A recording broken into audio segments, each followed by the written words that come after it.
آخر كل سنة كتكون أجمل الأوقات عند بعض الناس، والبعض الآخر كيتمنى أن هاد اللحظة ما تجيش. هاد القصة اللي غادي نعاود لكم كنت أنا الوحيد الناجي منها، والسبب غادي تعرفوه وسط أحداث هاد القصة.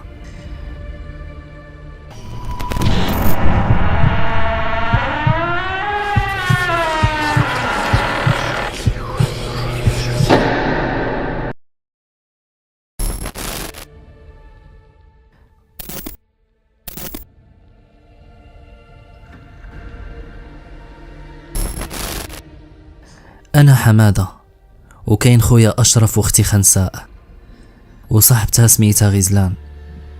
كنا دايرين بحال الكليك ما كنتفارقوش، ومعروفين على صعيد المؤسسة بتريكة القرشي. كنا كنقراو مشاغبين، وكانت اختي خنساء هي المجتهدة فينا، خصوصا المواد العلمية، وغزلان كنعتمدوا عليها في اللغات. خنساء كانت كتبان أنها غبية بنظارات بحال هاري بوتر في ذاك الوقت، وغزلان كانت كتحماق على شي حاجة سميتها الساندويتشات، وكانت طبوزة بزاف وكتحلم تعيش برا. نهار النتائج مشينا كاملين وقررنا أننا غادي نديرو واحد التحدي. التحدي اللي غادي يكون في الثانوية وادي الذهب بوجدة. وكان الاقتراح من رئيس العصابة اللي هو خويا أننا غادي نباتو تماك، وخصوصا أن الوليد ما كاينش، يعني السيبة كاينة. فعلا مشينا خدينا النتائج ومشينا تخبعنا في واحد الطواليط، حتى خوات المدرسة والحارس دخل دارو. كانت تقريبا 6 ديال العشية، بقينا حتى ل8 عاد خرجنا من المرحاض،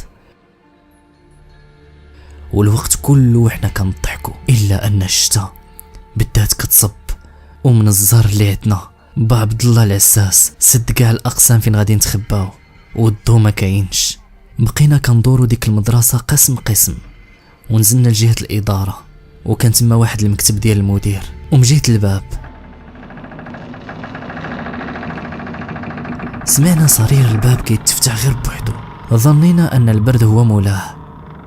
ودخلنا خدمنا البيل ديال التليفون، وديك الساعة كانت عندي نوكيا، وما أدراك ما نوكيا بيل، من أفضل الهواتف النقالة في الجيل ديالي. وفي ديك الظلمة رجعتو فجأة، وبقينا تنقلبو، لقينا الصبورات وباكيات نتاع الطباشير ودفاتر وكتوبة. ولكن الأمر اللي كان غريب أن هذيك الكتابات اللي كانت في الجدران مكتوبة وكأنها كتتكلم علينا احنا، وكان المكتوب كالآتي: مرحبا بكم، جئتم لأنسى بمكان. بقات خنساء كنضحك، وحنا واخا ما عرفناش علاش كنضحك، شداتنا الهستيريا ديال الضحك، بقينا كنضحكوا جميع إلا شوية. وأنا مازال في الخزانة كنسمع صوت ديال شي حد كيدق. كنا كاع مجموعين لداخل، لكن الدقان كان من برا، وبالضبط من ورا الخزانة. الضحكة ديالنا تقطعات فينا، والضو بدا كيمشي ويجي، والباب كتسد علينا بواحد الصوت اللي كان قوي. الكل جمد في بلاصتو، ونطق أشرف وقال بلي البرد هو اللي دارها باش يطمن قلوبنا.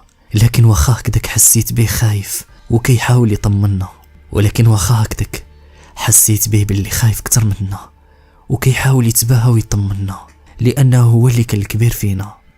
وبهداك الصمت اللي كان داير على المكان رجع هداك الصوت الخفيف بحال صوت الحنش، ولكن هاد المرة كان حدا ودني، والدقان زاد، وقال لي خويا باللي غادي نحركوا هاد المكتبة من مكانها. وداك الشي اللي صرا،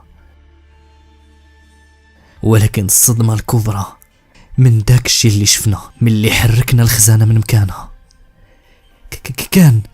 كان هيكل عظمي، وكان مصلب من ورا الباب. بقينا كنغوتو بزاف، ولكن حتى واحد ما سمعنا. كان الشكل ديالو مرعب بزاف، لدرجة كأنك تشوف موميا كتحرك قدامك، بالقطر ديال الرعب. وهو مجمد في بلاصتو وما كيتحركش، إلا كنا كنتخيلو أنه كيتمشى وكيضحك قدامنا. وبقينا كنغوتو، ولكن حتى واحد ما سمعنا، لأن الشكل ديالو كان مرعب بزاف. وحتى عرفنا أنه ما كاينش أمل، يعني بالأصح خاصنا نديرو شي حل ريوحنا باش نخرجوا من هذا المكان. ولكن اشرف قرب من داك الهيكل ولقى من وراه باب ديال الخشب. تعاوننا كاملين باش نحلوه وبصعوبه كبيره الا وقدرنا نفتحوه، واخيرا فتحناه. نزلنا مع الدروش وكان الاكسجين كينقص كل ما تمشينا اكثر واكثر لداخل، لكن كنا كنشوفوا واحد الضوء خافت من البعيد، وهذا هو اللي خلى الاصرار ديالنا اننا نزيدوا الخطوات ديالنا القدام بالرغم من ان الاكسجين غادي وكينقص. تسارعات الخطوات ديالنا الاكثر باش نوصلوا لديك النقطه ديال الضوء اللي كاينه واللي كانت كتعطينا الامل اننا نخرجوا من هذا المكان.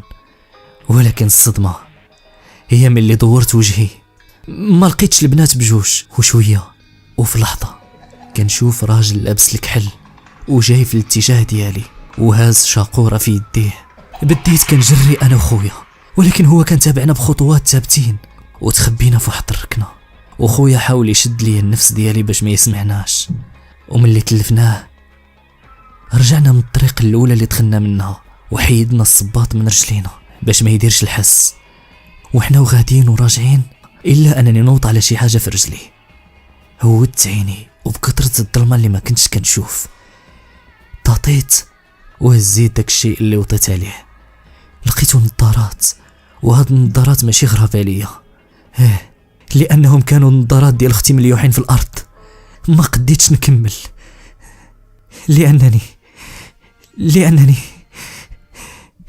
كنسمع قطرات ديال الماء، وملي بقيت كنتبع داك الصوت الا وانني كنشوفه. كنت كنشوف العساس وهو كيقطع ليهم الريوس ديالهم.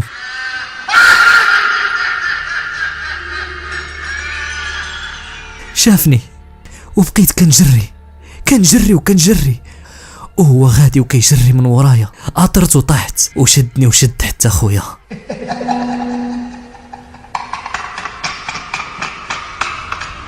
مشى عند خويا وفي ملمح بصر ذبحوا في لحظة بدون رحمة ولا شفقة. كنت كنشوف الأحداث وكأنها كتمر بالعرض السريع جدا، وقاع الأحداث تصارعوا قدامي إلا هذيك اللحظة اللي تم جاي لعندي مباشرة من بعد ما كمل منهم كاملين.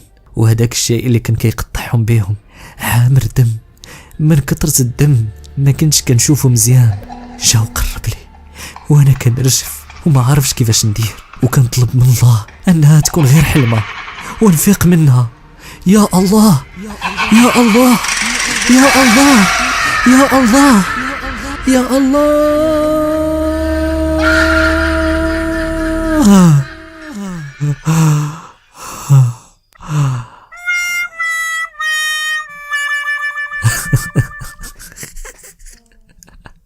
والله للمستمعين الكرام شدتني الضحكة وانا كنسجل وما قديتش نكمل.